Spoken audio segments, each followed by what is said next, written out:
Willow creek एक ऐसा नगर था जहां हमेशा धुआं छाया रहता था। यह धुआं घरों से ऐसे चिपक जाता था जैसे कोई मकड़ी का जाला। लगता था जैसे धुआं चुपके से राज की बात कर रहा हो। ओलिवर, एक जिज्ञासा से भरी आंखों वाला लड़का, पहाड़ी पर बने एक पुराने खतरनाक घर में रहता था। वो घर बहुत बड़ा और भयानक था और धुआं में उसकी लंबी परछाइयां पट्टी थी। ओलिवर को नई नई जगह घूमना बहुत पसंद था। घर के हर कोने में एक राज छुपा था। एक दिन जब वो सीढ़ियां चढ़कर अटारिये अटक में जा रहा था तो यूस अपनी रीढ़ की हड्डी में ठंडक महसूस हुई। जैसे जैसे वो ऊपर चढ़ रहा था, हवा और ठंडी होती जा रही थी, जिससे उसके शरीर में कांपते दौड़ रहे थे। यूस पता था कि कुछ अलग है। अटरिया अटक धूल से भरा हुआ और अंधेरा था। हर लकड़ी पर मकड़ी के जले लटके हुए थे। ओलिवर ने खांसी की जब उसने भारी लकड़ी का दरवाजा खोलकर धकेल दिया। यूस एक कोने में एक पुराना संदूक ट्रंक पड़ा दिखाई दिया। यह संदूक भी मकड़ी के जलों और धूल से ढका हुआ था। ओलिवर के अंदर जिज्ञासा जाग उठी। धड़कते दिल के साथ वो धीरे से संदूक के पास गया। उसने भारी ढक्कन उठाया। अंदर फेडेड वेलवेट में लिपटा हुआ एक पुराना फोन था। यह फोन काला और चिकना था। ऐसा फोन उसने कभी नहीं देखा था। ओलिवर ने ढायर से फोन उठाया। उसके हाथों में वो फोन अजीब तरह से ठंडा लग रहा था। उसने धूल झटकते हुए देखा कि स्क्रीन से एक हल्की सी रोशनी आ रही है। जिज्ञासा में डूबे हुए उसने फोन को अपने कमरे में ले जाने का फैसला किया। उसने फोन को एक पुराने चार्जर में लगाया जो उसे एक ड्रॉअर में मिला था। फोन झिलमिलाते हुए चालू हो गया। स्क्रीन पर क्रीपी इमेजेस फ्लैश होने लगी। ओलिवर घबरा गया। वो तस्वीरें धुंधली और टेढ़ी मेढ़ी थी, लेकिन उनमें परछाई और एक अंधेरा खतरनाक जंगल दिख रहा था। उस रात ओलिवर को नींद नहीं आई। फोन उसके बेड के पास रखा था। उसकी स्क्रीन अशुभ ढंग से चमक रही थी। उसे लगा कि उसे फोन से फुसफुसाहट की आवाजें सुनाई दे रही हैं। ये आवाजें धीमी और अस्पष्ट थीं, लेकिन उसकी रूह कंपा देने वाली थी। उसने सावधानी से फोन उठाया। फुसफुसाहट तेज हो गई। ऐसा लग रहा था जैसे कोई उसका नाम पुकार रहा हो। ओलिवर का दिल जोर जोर से धड़कने लगा।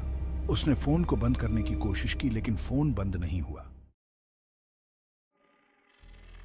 अगले दिन ओलिवर ने तहकीकात करने का फैसला किया। वो फोन से आ रही फुसफुसाहट के पीछे पीछे चल पड़ा। यह फुसफुसाहट उसे वापस अटारी में ले गई। जैसे जैसे वो सीढ़ियां चढ़ता गया, हवा और ठंडी होती गई। उसने अटारी का दरवाजा धकेला। इस बार उसने कुछ अजीब देखा। धूल से भरी जमीन पर कुछ शब्द खुरचे हुए थे। उन शब्दों में लिखा था, विस्परिंग वुड्स से सावधान रहना। ओलिवर की रूह कांप उठी। उसे उस वक्त एहसास हुआ कि कुछ बहुत गड़बड़ है। ओलिवर की निगाहें तेजी से अटारी में इधर उधर घूम रही थीं, विस्परिंग वुड्स का कोई निशान खोजने के लिए। उसकी नजर एक अंधेरे कोने में पड़े एक पुराने धूल भरे शीशे पर पड़ी। जब उसने गौर से शीशे में देखा तो उसे कुछ अजीब लगा। जो अक्स उसे शीशे में घूर रहा था वो उसका अपना नहीं था।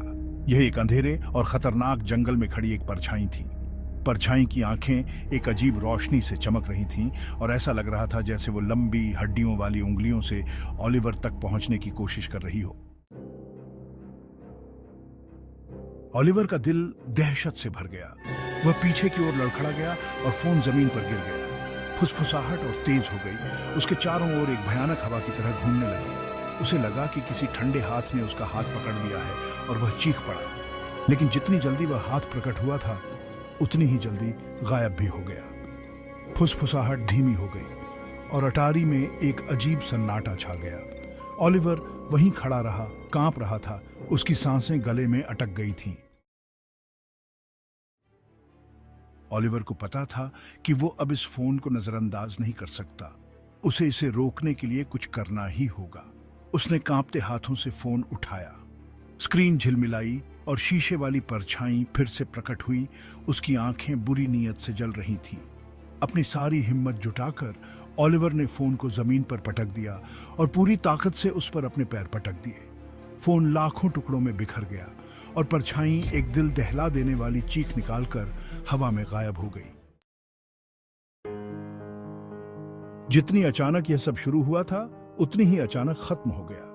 जो कोहरा विलो क्रीक को जितने समय से ओलिवर को याद था ढके हुए था, वो छंट गया और एक साफ तारों भरा आसमान दिखाई देने लगा। फुसफुसाहट बंद हो गई और शहर में एक अनजानी शांति छा गई। ओलिवर एक पल के लिए वहीं खड़ा रहा, अपनी सांसों को नियंत्रित करने की कोशिश कर रहा था। उसका दिल अभी भी जोर जोर से धड़क रहा था। उसने अपने डर का सामना किया था और विजयी हुआ था। उसे उस वक्त एहसास हुआ कि वो अब कभी भी कोई दूसरा फोन नहीं देखना चाहता। उस दिन के बाद से ओलिवर बदल गया था। उसने सीखा था कि जिज्ञासा हमें अद्भुत और खतरनाक दोनों ही तरह की चीजों तक ले जा सकती है। उसने भविष्य में ज्यादा सावधान रहने और अपनी अंतरात्मा की सुनने की कसम खाई। और इस तरह ओलिवर और हॉन्टेड फोन की कहानी विलो क्रीक में एक किंवदंती बन गई। एक याद दिलाने वाली कहानी कि छोटे से छोटे और शांत से शांत शहर में भी ऐसे राज होते हैं जो खुलने बाकी होते हैं, और ऐसी खौफनाक चीजें जिनका सामना करना पड़ता है।